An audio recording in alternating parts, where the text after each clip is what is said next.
30 ವರ್ಷದಲ್ಲಿ ಒಂದು ಬಾಡಿ ಹಾಕಿದ್ರೆ ಇರುತ್ತಾ ಅದು ಬುದ್ಧಿ ಇದೆಯಾ ಅವನಿಗೆ?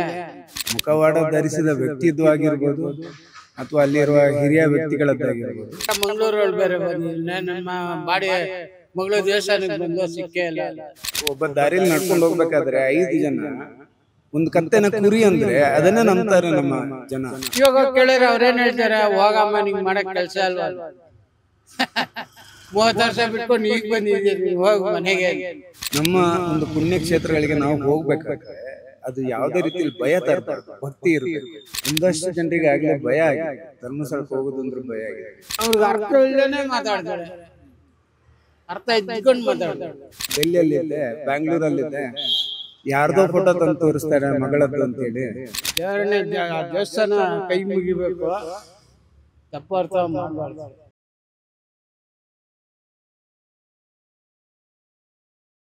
ಎಲ್ಲ ಸುಳ್ಳು ಸರ್, ಎಲ್ಲ ಸುಳ್ಳು. ಇವಾಗ 30 ವರ್ಷದಲ್ಲಿ ಒಂದು ಬಾಡಿ ಹಾಕಿದ್ರೆ ಇರುತ್ತಾ ಅದು ಬುದ್ಧಿ ಇದೆಯಾ ಅವನಿಗೆ?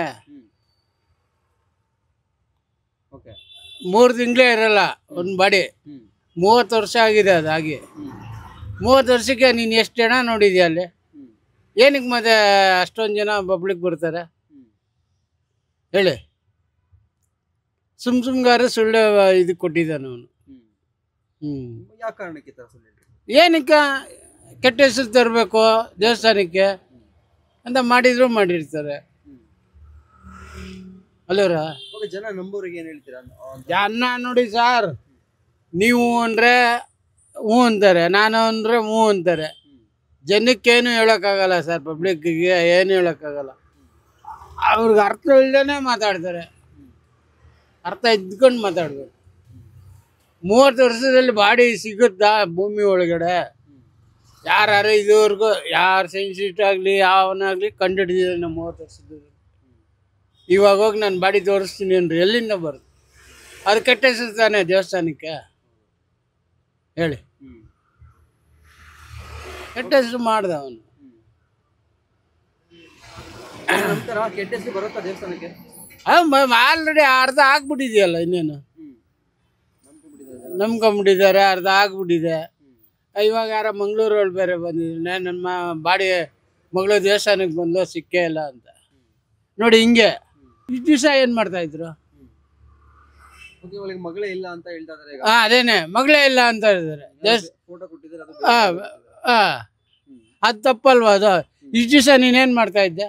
ಪೊಲೀಸರು ಇರಲಿಲ್ವಾ? ಕಂಪ್ಲೇಂಟ್ ಮಾಡ್ಬೇಕಾಯ್ತು. ಈ ಥರ ದೇವಸ್ಥಾನಕ್ಕೆ ಹೋದ್ರೆ ಮಗಳು ಮಿಸ್ ಆಗಿದ್ದಾಳೆ, ಈಗಿಲ್ಲ, ಈಗ ಬಂದ್ಬಿಟ್ಟು ನೀನು ನನ್ನ ಮಗಳು ಮಿಸ್ ಆಗಿದೆ ಧರ್ಮಸ್ಥಳದಲ್ಲಿ ಅಂದರೆ ಒಪ್ತಾರೆ ಯಾರಾದರೂ? ಅದು ಕೆಟ್ಟ ಹೆಸರು ತಾನೇ ಅದು ಹೇಳಿ?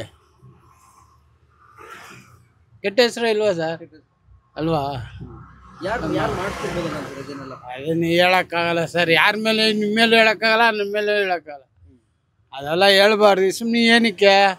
ಇವಾಗ ನಾನು ಒಂದು ಯಾರ ಮೇಲೆ ಹೇಳ್ಬಿಡ್ಬೋದು, ಯಾಕೆ ಬೇಕು ಅವೆಲ್ಲ ರಿಸ್ಕು? ಯಾರ ಮಾಡಿರ್ತಾರೆ, ಏನು ಆಗುತ್ತೆ. ಪೊಲೀಸರು ಇದ್ದಾರೆ, ಸಾಕ್ಷಿ ಇಲ್ಲದೆ ಜನ ಅವ್ರನ್ನ ನಂಬೋದೇನಕ್ಕೆ? ಅದೇನೇ ಸರ್ ನಾನು ಹೇಳ್ತಾ ಇರೋದು. ಈಗ ನೋಡಿ, ಆಯಮ್ಮ ಅವನು ಹೆಣ ತೋರಿಸ್ತೀನಿ ಬನ್ನಿ ಅಂತ ಬಂದ. ಈಗ ಆಯಮ್ಮ ಉಟ್ಕೊಂಡಿದ್ದಾಳೆ, ನನ್ನ ಮಗಳು ಮಿಸ್ ಆಗಿದ್ದಾಳೆ ದೇವಸ್ಥಾನಕ್ಕಿಂತ. ಇಷ್ಟು ದಿವಸ ನೀವು ಏನು ಮಾಡ್ತಾರೆ? ಪೊಲೀಸರು ಇರಲಿಲ್ವಾ? ಕಂಪ್ಲೇಂಟ್ ಮಾಡಬೇಕಾಯ್ತು. ಕಂಪ್ಲೇಂಟ್ ಕೊಟ್ಟಿದ್ದೆ, ಅವರು ನೋಡಿಲ್ಲ ಅಂತ ಹೇಳ್ತಾರೆ ಸರ್. ಹೆಂಗೆ ಸರ್ ನೀವು? ಅದೆಲ್ಲ ತಪ್ಪು ಸರ್, ಅದೆಲ್ಲ ಸುಳ್ಳೋದು. ಈಗ ಒಂದು ಸಲ FIR ಆದಮೇಲೆ ನನ್ನ ಜೀವ ಇರೋವರೆಗೂ ಫೈಲಲ್ಲಿ ಇರುತ್ತೆ, ಸ್ಟೇಷನಲ್ಲಿ ಇರುತ್ತೆ, ಕೋರ್ಟಲ್ಲಾರು ಇರುತ್ತೆ. ಕೋರ್ಟ್ಗೆ ಹೋಗ್ತಾ ಇರ್ತೀನ, ಅಲ್ಲಿ ಫೈಲ್ ಇರುತ್ತೆ, ಸ್ಟೇಷನಲ್ಲೂ ಇರುತ್ತೆ ಫೈಲು. ಅದನ್ನೆಲ್ಲ ನಾಶ ಮಾಡಿಬಿಟ್ಟಿದ್ದಾರೆ ದುಡ್ಡು ಕೊಟ್ಟು ಅಂತ. ಯಾರು? ಧರ್ಮಸ್ಥಳದವರು ಸರ್. ಒಬ್ರಿಗೋ ಇಬ್ಬರಿಗೋ ಕೊಡ್ಬೋದು ಸರ್. 30 ಜನ 40 ಜನಕ್ಕೆ ಕೊಡೋಕ್ಕಾಗತ್ತ ಸರ್? ಈಗ ಅವ್ರ ಮನೆಯವ್ರು ಸುಮ್ಮನೆ ಇರ್ತಾರಾ ಹೇಳಿ? ಸುಮ್ಮನೆ ಯಾರು ಇರ್ತಾರೆ? ಈಗ ದುಡ್ಡು ಮನುಷ್ಯ ಇದ್ರೆ ಸಂಪಾದನೆ ಮಾಡ್ತಾನೆ. ಮನುಷ್ಯನ ಹೋಗ್ಬಿಟ್ರೆ ದುಡ್ಡು ಇಸ್ಕೊಂಡು ನಾನೇನು ಮಾಡಲಿ ಹೇಳಿ? ಎಲ್ಲ ಸುಳ್ಳು ಅಂತೀರ ಅವರು. ಎಲ್ಲ ಬರೀ ಬೋಗಸ್ ಸರ್. ಎಲ್ಲ ಸುಮ್ಮನೆ ಕೆಟ್ಟ ಹೆಸರು, ಸಾವಿರಾರು ಜನಕ್ಕೆ ಊಟ ಹಾಕ್ತಾರೆ, ಅಂದೊಂದನ್ನ ಎಲ್ಲ ಕೆಟ್ಟ ಹೆಸರು ತರಕ್ಕೆ ಮಾಡ್ತಾರೆ. ಏನು ಮಾಡ್ತಾರೆ ಪಬ್ಲಿಕ್ ಅಲ್ವಾ? ಇಷ್ಟು ವರ್ಷ ಇಟ್ಕೊಂಡಿದ್ದು ಈಗ ಮಗ್ಳು ಕಳ್ದವ್ರು ಅಂದರೆ ಯಾರು ತಾನೇ ಕೋಪ ಬರುತ್ತೆ ಇಲ್ವಾ ಹೇಳಿ? ಸ್ಟೇಷನ್ ಇಲ್ವಾ, ಕೋರ್ಟ್ ಇಲ್ವಾ? ಸ್ಟೇಷನ್ ಕಂಪ್ಲೇಂಟ್ ಕೊಡ್ಬೇಕಾಯ್ತು ಮಗಳು ಮಿಸ್ ಆಗಿದ್ದಾಳೆ ಅಂತ. ಈಗ ಬಂದ್ಬಿಟ್ಟು ನೀನು ನನ್ನ ಮಗಳು ಮಿಸ್ ಆಗಿದ್ದಾಳೆ, ದೇವಸ್ಥಾನಕ್ಕೆ ಹೋಗಿದ್ದಾಳೆ ಅಂದರೆ ಅರ್ಥ ಏನದು? ಇಷ್ಟು ದಿವಸ ನಾನೇ ಕೇಳ್ತೀನಿ ಸರ್, ಇವಾಗ ನನ್ನ ಮಗ ಇಲ್ಲ ನನ್ನ ಮಗಳು ಎಲ್ಲ ದೇವಸ್ಥಾನಕ್ಕೆ ಕೊಟ್ಟು ಬರ್ತೀನಪ್ಪ ಅಂತ ಹೊಟ್ಟೋಗ್ತಾರೆ, ಮಿಸ್ ಆಗ್ತಾರೆ. ನಾನೇನು ಮಾಡ್ಬೇಕು ಅವಾಗ? ಯಾರನ್ನೇ ಕೇಳಲಿ? ಪಬ್ಲಿಕ್ ಕೇಳೋಕ್ಕಾಗತ್ತಾ? ಪೊಲೀಸವ್ರನ್ನೇ ಕೇಳಬೇಕು. ನಾನು ಹೋಗ್ಬೇಕು ಪೊಲೀಸರು, ನೋಡಿ ಸರ್ ಈ ಥರ ಮಗಳು ಮಿಸ್ ಆಗಿದ್ದಾರೆ, ಮಗ ಮಿಸ್ ಆಗಿದ್ದಾರೆ. ಅವರೇನೋ ಒಂದು ದಾರಿ ಮಾಡ್ತಾಯಿದ್ರು. ಅಲ್ಲಿ ಕಂಪ್ಲೇಂಟು ನಮ್ಗೆ ರಿಜಿಸ್ಟರ್ ಆಗಿರೋದಾ? ಇವಾಗ ಫೈಟ್ ಮಾಡ್ಬೋದಲ್ಲ, ನಮ್ಮ ಮಗಳನ್ನ ಹುಡ್ಕೊಳ್ಳಲ್ಲ ಸರ್ ನೀವು ಅಂತ. ಇವಾಗ ಕೇಳಿದ್ರೆ ಅವ್ರೇನು ಹೇಳ್ತಾರೆ? ಹೋಗಮ್ಮ, ನಿಂಗೆ ಮಾಡೋಕ್ಕೆ ಕೆಲಸ ಅಲ್ವಾ ಅಂತ. 30 ವರ್ಷ ಬಿಟ್ಕೊಂಡು ಈಗ ಬಂದಿದ್ದೀಯ ನೀನು, ಹೋಗಿ ಮನೆಗೆ ಅಂತ. ಏನಂತ ಹೋಗಿ ಏನಂತ ಮಾತಾಡೋಕ್ಕಾಗತ್ತೆ ಪೊಲೀಸವ್ರ ಹತ್ರ ಹೇಳಿ? ತಪ್ಪು ನಮ್ದು ಇಟ್ಕೊಂಡು ಅವ್ರ ಹತ್ರ ಪಾಪ ಅವರು ಏನು ಮಾಡೋಕ್ಕಾಗತ್ತೆ? ಎಲ್ಲ ಬರೀ ಸುಳ್ಳೆ ಸರ್. ದೇವಸ್ಥಾನ ಕೈ ಮುಗಿಬೇಕು, ತಪ್ಪು ಅರ್ಥ ಮಾಡಬಾರ್ದು. ಅದು ಸತ್ಯಾಂಶ ಏನಿದೆಲ್ಲ ಅದು ಹೊರಗೆ ಬರಬೇಕು. ಮುಖವಾಡ ಧರಿಸಿದ ವ್ಯಕ್ತಿದ್ದು ಆಗಿರ್ಬೋದು ಅಥವಾ ಅಲ್ಲಿರುವ ಹಿರಿಯ ವ್ಯಕ್ತಿಗಳದ್ದಾಗಿರ್ಬೋದು, ಯಾರೇ ಆಗಲಿ, ಯಾರು ಸಮಾಜಕ್ಕೆ ಮೋಸ ಮಾಡ್ತಾ ಇದ್ದಾರೆ ಅವರ ದುಷ್ಕೃತ್ಯಗಳು ಹೊರಗೆ ಬರಬೇಕಷ್ಟೇ. ಯಾವುದೇ ಒಂದು ಸಮಾಜನ ಕೆಡಿಸುವಂಥ ವ್ಯವಸ್ಥೆ ಆಗಬಾರ್ದು, ಎಲ್ರಿಗೂ ಚೆನ್ನಾಗಿರ್ಬೇಕು. ಅದೇನು ನಿಮ್ಗೇನು ಸರ್ ಆ ಕ್ಷೇತ್ರ ನೋಡಿದಾಗ ಅಲ್ಲಿ ಈ ಥರ ಇವ್ರು ಹೇಳ್ತಿರೋವಂಥ ಕಥೆ? ನನಗೆ ಅಂಥ ಅನುಭವ ಏನೂ ಆಗಿಲ್ಲ ಇದುವರೆಗೆ, ಆದರೆ ಅದೇ ಸತ್ಯ ಅಂತ ಹೇಳೋಕ್ಕೂ ಹೋಗಲ್ಲ. ಯಾಕಂದರೆ ಒಬ್ಬೊಬ್ಬರಿಗೆ ಒಂದೊಂದು ಅನುಭವ ಆಗಿರುತ್ತೆ. ಸೊ ಅವ್ರಿಗೆ ನಿಜವಾಗ್ಲೂ ಆಗಿದ್ದರೆ, ಪ್ರೂಫ್ ಇದೆ ಅಂತ ಆದರೆ ತೋರಿಸ್ಬೇಕು, ಅದು ಮುಂದುವರಿಸಬೇಕು. ಇಲ್ಲ ಅಂತ ಆದರೆ ತಪ್ಪಿದಸ್ಥರು ಯಾರಿದ್ದಾರೆ ಅವರಿಗೆ ಕಠಿಣವಾದ ಶಿಕ್ಷೆ ಆಗಬೇಕು. ಯಾರೇ ಆಗಿರಲಿ, ಈ ಎರಡೂ ಕಡೆಯಲ್ಲಿ ಯಾರು ತಪ್ಪು ಮಾಡ್ತಾ ಇದ್ದಾರಲ್ಲ, ಅದರ ಹಿಂದೆ ಯಾರಿದ್ದಾರೆ, ಅದರ ಮುಂದೆ ಯಾರಿದ್ದಾರೆ, ಎಲ್ರಿಗೂ ಶಿಕ್ಷೆ ಆಗಲೇಬೇಕು. ಒಂದ್ ಕಡೆಯಿಂದ ನೋಡಿದ್ರೆ ಈ ಕ್ಷೇತ್ರ ಅಂದ್ರೆ ಧರ್ಮಸ್ಥಳ ಕ್ಷೇತ್ರ ಕೆಟ್ಟ ಹೆಸರು ಬರಲಿ ಅಂತ ಈ ತರ ಇರ್ಬೋದು, ಚಾನ್ಸಸ್ ಇದೆ. ನೋಡಿ, ನಮ್ಮ ದೇಶವನ್ನೇ ಅಭದ್ರ ಮಾಡುವ ವ್ಯವಸ್ಥೆಗಳು ಬೇಕಾದಷ್ಟಿದ್ದಾವೆ. ಒಂದೊಂದು ಕಡೆಯಲ್ಲಿ ನೋಡಿದಾಗ ಒಬ್ಬೊಬ್ಬರು ಒಂದೊಂದು ಥರ ಅನ್ನಿಸ್ತದೆ. ಯಾವುದಾದ್ರೂ ಅತಿ ಆದರೆ ವಿಷನೇ, ಯಾವುದೇ ಆಗಿರಲಿ. ಈಗ ನೀವು ಸುಮ್ಮನೆ ದಾರಿಲಿ ಹೋಗೋನಿಗೆ ಹೊಡಿಯೋದು, ಅವನು ಏನು ತಪ್ಪು ಮಾಡಿರಲ್ಲ ಅಂದರೆ ತಪ್ಪದು. ಅವನು ಜಾತಿ, ಧರ್ಮ, ಕುಲ ಯಾವುದು ನೋಡಲ್ಲ. ಅವನು ಚೆನ್ನಾಗಿರ್ಬೇಕು, ನಾವು ಚೆನ್ನಾಗಿರ್ಬೇಕು. ಆ ಥರ ಪಾಲಿಸಿ ಇದ್ದರೆ ಎಲ್ರಿಗೂ ಒಳ್ಳೆಯದು. ಅದು ನಿಮ್ಮ ಅಲ್ಲಿಯ ಹಿರಿಯ ತಲೆಗಳು ಯಾರಿದ್ದಾರೆ ಅವರ ಪರವಾಗಿನೂ ಇರ್ಬೋದು, ಅವರ ಎಗೇನ್ಸ್ಟು ಇರ್ಬೋದು, ಅಥವಾ ಯಾರು ನಮ್ಮ ಮುಖ ಹಾಕೊಂಡ್ಬಂದಿದ್ದಾರಲ್ಲ ಅವರ ಪರವಾಗಿ ಇರ್ಬೋದು, ಅವರ ಎಗೇನ್ಸ್ಟ್ ಇರ್ಬೋದು. ಆದರೆ ಸತ್ಯಾಂಶ ಹೊರಗೆ ಬಂದಷ್ಟು ಒಳ್ಳೆಯದು. ಇವಾಗ ಏನು ಮುಖವಾಡ ಹಾಕೊಂಡ್ ಬಂದಿರೋ ವ್ಯಕ್ತಿ ಇಲ್ಲಿ ಕೆಲಸ ಮಾಡ್ತಿದ್ದೆ ಸರಿ, ಆದ್ರೆ ಏನು ಪ್ರೂಫ್ ಬೇಕಲ್ಲ. ಅವರು 15 ಕಡೆಯಲ್ಲಿ ಏನೋ ಆಗಿದ್ರು, ನಾನು ಈ ತರ ಬಂದಿದ್ದೀನಿ, ಒಪ್ಕೊಂಡಿದ್ದೀನಿ ಅಂತ ಹೇಳ್ತಾ ಇದ್ದಾರೆ. ನಿಮ್ಗೆ ಅನ್ಸುತ್ತಾ? 15 ಕಡೆ ಆಗಿದ್ರು, ಎಷ್ಟೊಂದು ಟೈಮ್ ವೇಸ್ಟ್ ಆಯಿತು, ಎಷ್ಟೊಂದು ಹಣ ಪೋಲಾಯಿತು. ಯಾರ್ದು? ನಮ್ಮಂಥ ಟ್ಯಾಕ್ಸ್ ಕಟ್ಟೋರ ಹಣ.